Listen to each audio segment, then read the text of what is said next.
Mesdames, Messieurs Pinot, bonjour! La saison 8 de Game of Thrones est amorcée depuis maintenant 5 épisodes et va tirer à terme demain, dimanche, le 19 mai. Et plusieurs fans sont mécontents de la direction qui a été prise dans la saison 8 et de comment elle a été écrite. Et une pétition a fait surface sur Internet. Puis laissez-moi vous dire qu'il y a beaucoup de signataires.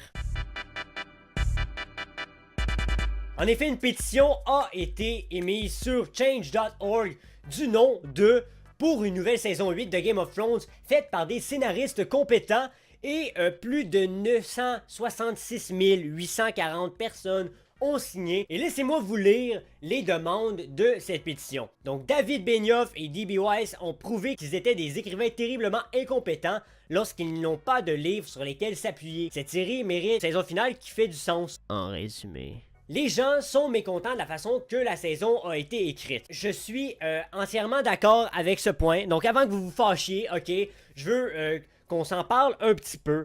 Ok, étant un très grand fan du lore de Game of Thrones et de tout ce qui entoure la série et les livres, j'ai été légèrement déçu dans l'approche qui a été prise par les écrivains pour la saison 8 et comment plusieurs trous ont été laissés complètement vides et ne laissant aucun sens à certains personnages. Donc je peux comprendre que plusieurs personnes soient frustrées de la façon que ça a été fait. Donc je vais commencer par dire en fait que je n'ai pas détesté la façon que la saison 8 est présentée en tant que telle. La forme est très bonne.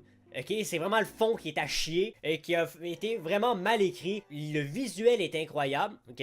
Le visuel est incroyable. Moi, j'ai pas eu de problème avec l'épisode 3, ok, pendant la bataille de Winterfell. J'ai pas eu de problème. Mon écran était assez lumineux. L'ambiance était quand même assez géniale. Et c'était assez tendu. À partir de l'épisode 3 jusqu'à l'épisode de la semaine passée, l'histoire est partie légèrement en couille et complètement en mode... Bon ben, on a écrit des choses pendant les 7 dernières saisons. On calisse tout ça par la fenêtre parce que ça sert à rien. De la merde, on va même laisser une cup Starbucks. On l'a oublié, hein, parce qu'il y a clairement pas des dizaines et des dizaines d'éditeurs qui ont vu cette même scène. Ils ont clairement pas refait la scène plusieurs fois, hein, parce que c'est pas la plus grosse série à TV, hein. Oups!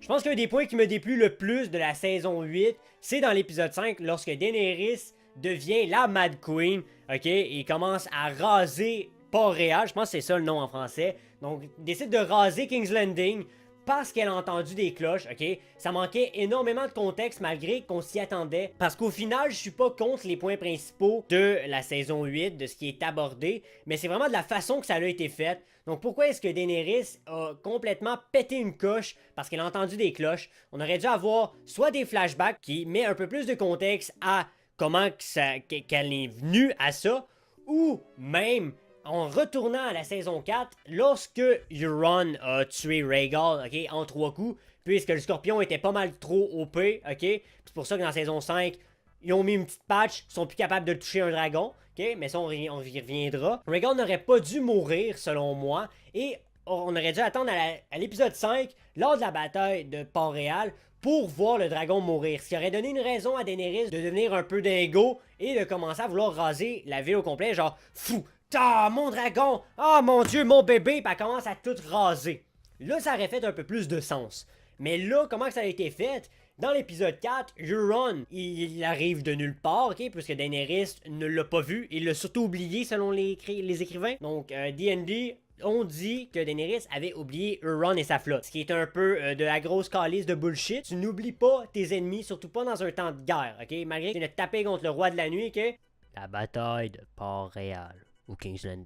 Elle arrive à la bataille de Port-Réal, 150 navires, aucun n'est capable de tuer Drogon. Fallait que Daenerys reste en vie pour la bataille avec le dragon, parce que sinon elle n'aurait pas pu raser grand chose si elle avait pas le dragon. Ça, j'avoue. Comme j'ai vu dans un review de Angry Joe, qui disait que ça aurait été bien si, admettons, Cersei avait le dernier scorpion et qu'elle tirait sur le dragon. Et que là, elle se sent trahie suite à ce que les cloches aient sonné. Et que là, elle fait, ils ont essayé de m'attaquer malgré qu'ils ont perdu. Allons-y, on défait tout. On fait une ligne jusqu'au Red Keep. Là, ça aurait fait du sens. Mais là, qu'elle décide, ding, ding, ding, ding, elle commence à vouloir raser la ville au complet sans aller vraiment toucher au Red Keep avant la fin. Ça fait pas grand sens. John qui est là, qui fait le ton, puis qui bouge pas, puis il est comme ah, je comprends pas. Ah oui, tu comprends pas, tu fais rien. Commencez-moi pas sur le roi de la nuit, ok?